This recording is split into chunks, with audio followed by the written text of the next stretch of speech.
Hi, guys. Welcome back to Reading with Mrs. Wood.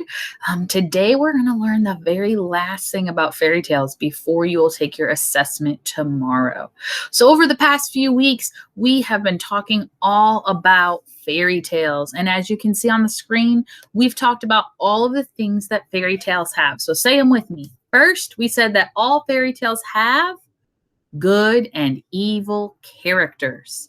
Second, we said all fairy tales have a setting. Third, we said all fairy tales have a problem and a solution. Fourth, all fairy tales have a beginning, a middle, and an end. And fifth, all fairy tales have magic. And yesterday we learned the difference between a fairy tale and a folk tale. Who can remember out of this list, what's the one thing that fairy tales have that folk tales do not? Just shout it out. Right. Fairy tales have magic, but folk tales do not.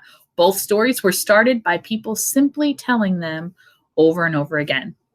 Well, today I'm going to give you a tool that's going to help you to remember to include all 5 elements when you retell a fairy tale.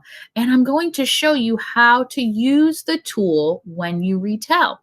So we've had several lessons over the past few weeks on retelling fairy tales. And all year we've talked about how to retell a story.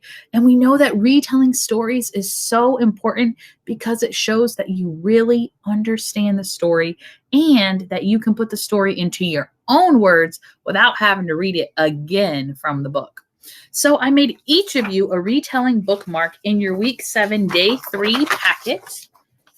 It is right here on this page, and it's going to help you to remember to include all the elements of a fairy tale. Now, I have a version that's going to be up on the screen, and we're going to go through it so that I can show you how to use the fairy tale retelling bookmark. Now, I turned mine upright, and this is actually going to be how you take your assessment tomorrow. So what we're learning today is how to use this retelling bookmark, but also how you can use it to help you when you do your assessment tomorrow.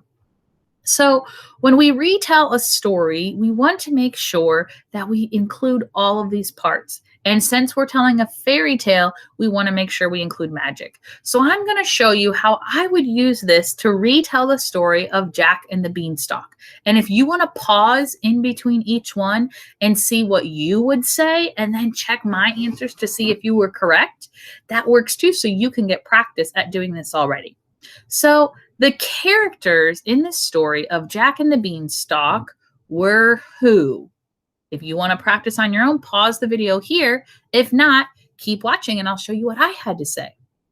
I said that the characters in Jack and the Beanstalk were Jack, his mom and the cow, the old man, the giant's wife, and the giant. Those are all the characters that we see that are named in the story. So now I want you to think about what was the setting. Go ahead and pause the video here and think to yourself, what is the setting in Jack and the Beanstalk? Well, the setting in Jack and the Beanstalk is several different areas. First, it is Jack and his mother's house. It's also outside and at the farm where he gets the magic beans. But then we have the beanstalk that he climbs and the castle. These are all settings or places the story takes place.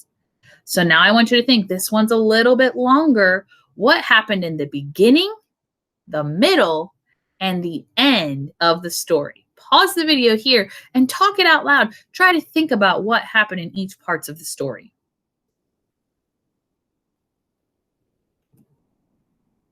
All right, so in the beginning, Jack and his mom had no money. So he sold his cow for some beans. That's what happened in the beginning.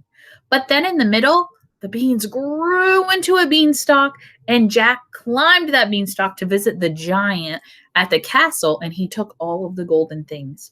Then in the end, the beanstalk was chopped down, and Jack and his mother used the golden harp to get money. We also saw in that beginning, beginning, middle, and end, we saw the problem and solution. The problem was that Jack and his mom had no money. And the solution was that Jack and his mom used the golden objects to get the money. Now, there's one last thing, and that is the magic. That's what makes this a fairy tale and not any other kind of story.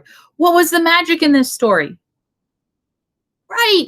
It was the magical beans. That's what the magic was. So when we put it all together, we're able to retell the story and we're able to tell all the parts. We want to make sure that we name those parts. So what I want you to do today and every day when you're reading is you can use this bookmark. You can cut it out and you can keep it in your book, but you can use it to retell the story and make sure that you know all of the things that are in there. If it has magic, then you'll know it's a fairy tale. If there's not any magic, then you'll know that it's just another story. So you can use this and help you to retell the stories that you're telling. I can't wait to see you guys back here tomorrow. It's our very last day, though. I'm really sad about that. But we're going to have a chance for you to hear one more fairy tale, and you're going to have a chance to retell it so that we can see that you are really ready for second grade, that you know how to retell a story, that you know how to see if it's a fairy tale or not. And we can't wait to see what you guys are going to do tomorrow. See you later. Bye.